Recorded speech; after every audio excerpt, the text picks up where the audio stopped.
If you're a realtor or looking to be a realtor, this is a great video for you.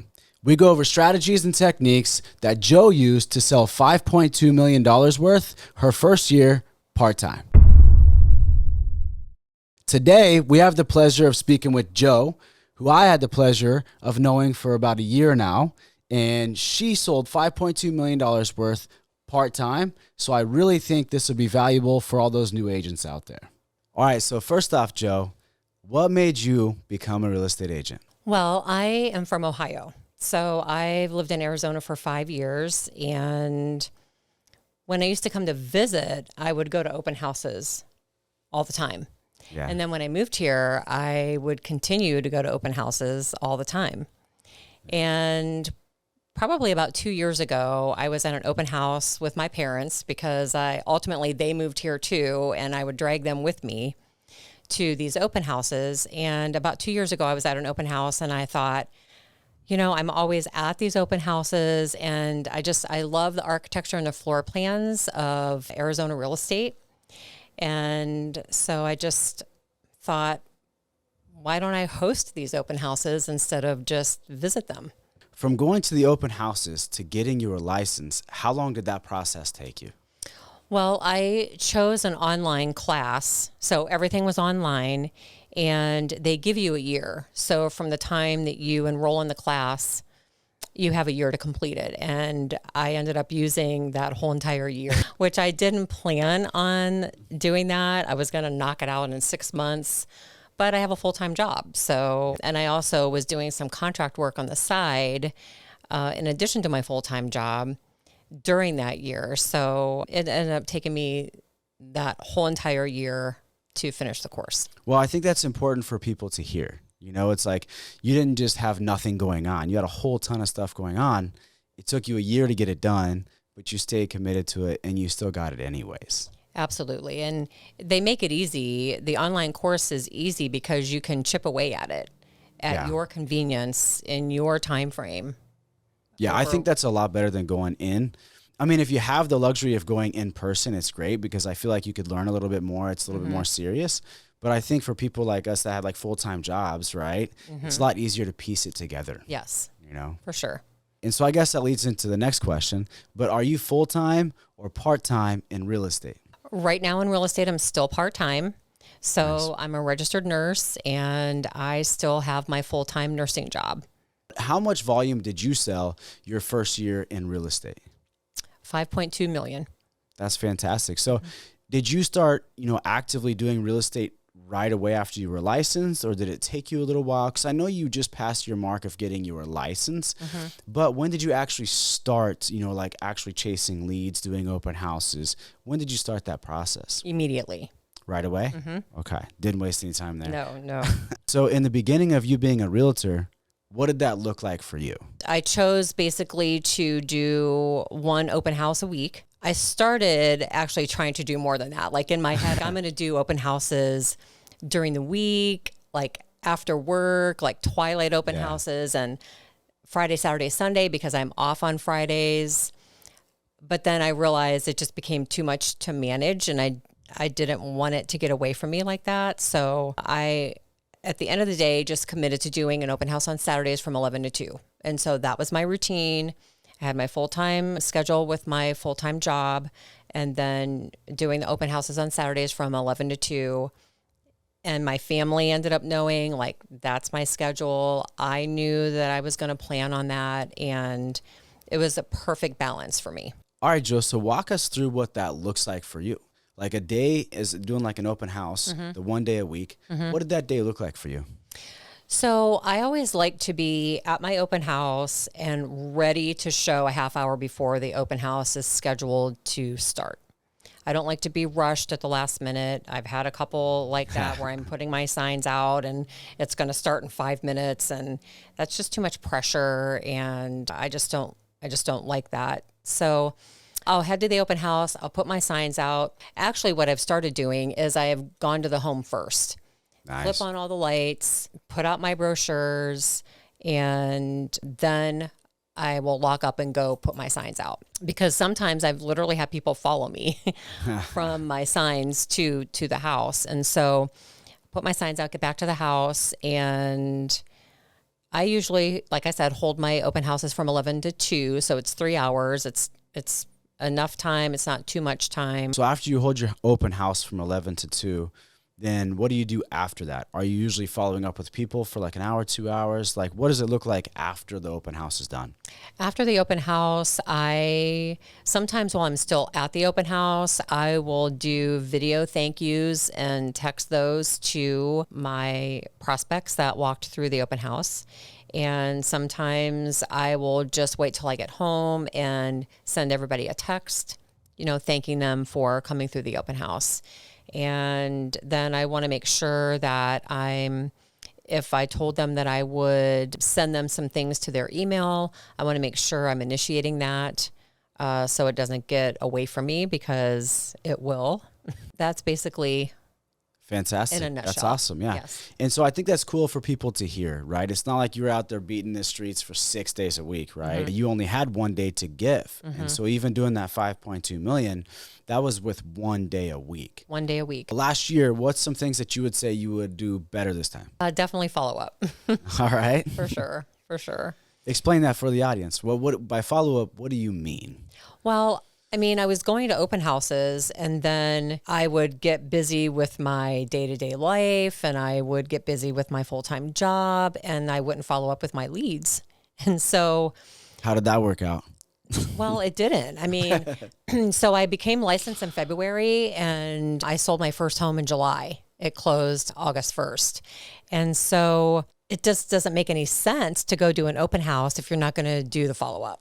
So what started working for you? What kind of follow-up? Is there a couple different things that you started doing that started working? Like, what was the difference when you started following up? Well, I think what I do to follow up, if I don't send a video text at the open house, then I'll just send a regular text when I get home, thanking them for coming to the open house. And then I also make sure that I send my emails. If I tell them I'm going to send them some pocket listings or just listings to meet their criteria, I make sure to do that. And then I also, in my first year, I hired a company to send out newsletters for me.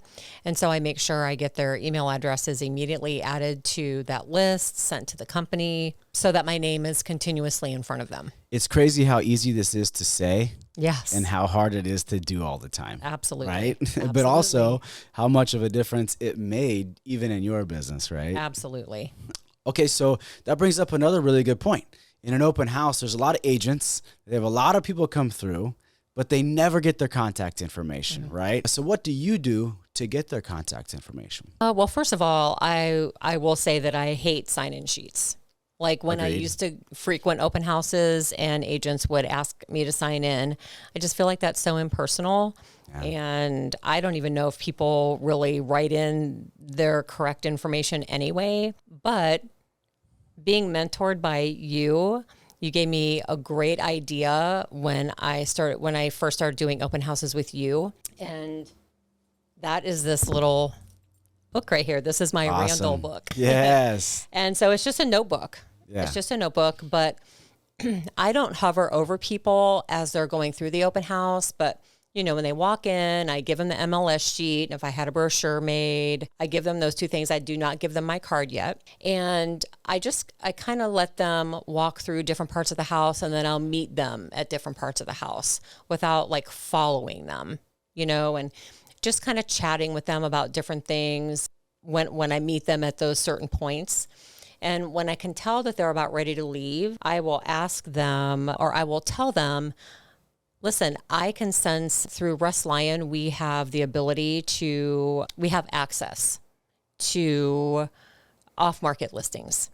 Yeah. And so I can send those to your email. And immediately as I am telling them that, I'm opening my book. I've already got it to the page that I need. I already have their name written down here from when they told me when they came in the house. And so when I say to them, I can send some off-market leads to your email, I'm look down, ready to write, and ask them what their email address is. And you taught me not to look up. Yeah. And that makes such a difference. There's just something about losing that eye contact. You looking down, you have your pen, you're ready to write, and what's a good email address? And they just automatically give it to you. It's like the most pressure you can give without being high pressure. Absolutely. Right? And so while I'm already writing, after I write their email address, okay, what's a good phone number? And so many times they pause, like you can tell they don't want to give you their phone number, but they do. Because you just don't say anything, right? You just wait for them. Yes, right? I just wait for them. I'm still looking down. And again, it's no pressure. Yeah. Now, occasionally I do have people say, well, let's stick with the email for right now. Right. But in your head, you're like, great. I still have the email. Exactly. I'll get that phone number at some point. But yeah, so that is, I use this. And then also, I have the date of the open house, the address that I did the open house. And then I can go back, even when I put their leads in my CRM, the date that I met them. So I can go back and look at any notes that I wrote if I need to refresh my memory about something. I mean, it's like a little diary. That is fantastic. And I feel like it's more personal than a sign-in sheet. Yeah. Yeah. Yeah, because you're letting them tour the home, and then you're getting their information, and they're giving it to you. It's not like you have to do this before you come into this house. It's like, I haven't even seen anything yet. Like, why would I give you anything? Exactly. I just don't know. I mean, the one time I did do that in the very beginning, A, I absolutely hated it. But B, all the numbers and emails were just fake anyway. Nothing, there was not one of them that was true. And remember, I mean, this was an open house that was banging. We like really marketed it for us. There was like 20 people through there. Not one of them were accurate, you know? Oh my gosh. Yeah. And so now I get almost everyone that comes to the open house anyway. Yeah. But they give it to me at the end after I've added them value. That's right. And so now it's real, right? I even have people take my book out of my hands and say, here, I'll write it for you. Perfect. Unless they have doctor handwriting. Exactly. Exactly. But, and also that is when I give them my card. Oh, that's fantastic. That way I'm not, as soon as they're walking in the door, I feel like it's just not pressure. Way less pressure that way. Yes. Awesome. All right, Joe. So I know you're saying 1 day a week, but I'm sure there are people out there that are saying, okay, but what happens when you get like showing appointments, listing appointments? So tell them, how do you handle those? Well, that's another reason I chose to just do open houses on Saturday from 11 to 2, because I realized that as I immerse myself more into the real estate arena, I would have those opportunities for listing appointments and showing appointments. And so really it's just worked with me scheduling those things around my current schedule. Awesome. And the couple of times that I did get stuck in the past year and wasn't able to show when the client needed, I have asked for help from another agent. Fantastic. But typically you got them to do it like after 4 o'clock. Totally. Because they don't know, like when I say, well, I have a few appointments today, but I can do it at this time. Awesome. And so you just don't really give them an opportunity. That's perfect. I like that. And it works. Awesome. Okay, Joe. So for a part-time agent, someone that's looking to get into the business, do it part-time, what is some advice that you would have for them? I would say just be consistent. Like if you have a full-time job, what days are you available to work with real estate? Like I picked my Saturdays from 11 to 2 to do open houses. That time is not adjusted. The day is not adjusted. I'm doing open houses every Saturday from 11 to 2. And so just, I would say figuring out what your real estate schedule is going to be and then stick to it. So basically like what you can actually do, right? Not something that you think you can do, but you really can't manage, but something that you can absolutely stick to. And I would say everyone has 1 day, right? I mean, so I think that's very realistic. I mean, most people probably have more than that. Right. 1 day for sure. Let me ask you this. How many listings do you have right now? Right now I have 2.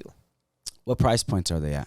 I have one listing for $690,000 here in Scottsdale and another listing in the Biltmore area for $4.2 million. That's fantastic. And you just closed one? Yes. What price was that one at? I did. I just closed one for $3.85 million. Fantastic. I bet that felt good. That felt amazing. And Joe, how was that? Tell them about that. How long did you follow up with those folks before you sold? Because obviously everyone hears the 3.85 million and they're like, I want that. Right. But how long did you follow up before they actually converted into a sale? Well, that was a pretty quick conversion, but it took us 6 months to find them something. So I remember the first day that we went out, they wanted a golf community home. and they wanted a golf membership. And so I had to educate myself on the communities in Scottsdale where you could have a golf membership convey with the sale of the home. And then the first day that we went out, we were out the whole entire day on a Friday, I believe. And we toured 3 golf communities. And, you know, we did that a couple of times before they ended up finding the one that they purchased. So you brought up another good point. So just from doing the research, because it's not like you knew everything about this. You're from another state, right? And so just the time you spent doing research to really go above and beyond for these folks, how much time did you put into doing research? Gosh, I don't know how to measure that, but it was a lot. I mean, I remember but it wasn't a lot of time at one time. Yeah. It's like an hour here, an hour there, and you just compile your notes and what you learned. And, you know, it was a kind of like a on-the-job training, basically, you know?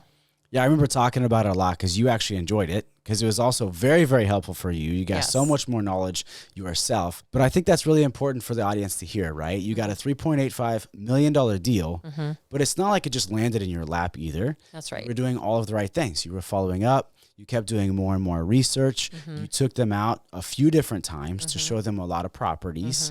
Right. So you really did a lot of follow up. And I remember sometimes you would tell me that you would just hit them up talking about random things out of the blue. Absolutely. Right. So you stayed in contact with them quite a bit for 6 months. Yes. You know? Yes. I think that's important for people to hear. Absolutely. And they were from out of state. So Yeah. this was a second home for them. That's awesome. Yeah. So Joe, as we wrap it up, what are your goals for 2024? Definitely my biggest goal is to buy my parents a home. They're my why. That is awesome. No wonder why you're fighting so hard. Yeah, absolutely. Well, hey, I just want to say thank you so much for letting me take the time to ask you a lot of questions. It's much appreciated, and I really think it's going to help a lot of other people, especially people that are either a new agent or part-time agents. Randall, I appreciate you inviting me here. It's been my pleasure to sit here and have this conversation, and I hope this video does help some other new real estate agents. Oh, it will for sure. If you know of anyone else that would benefit from watching this video, make sure to share it with them. And if you found value in this video, please like and subscribe below for more content like this.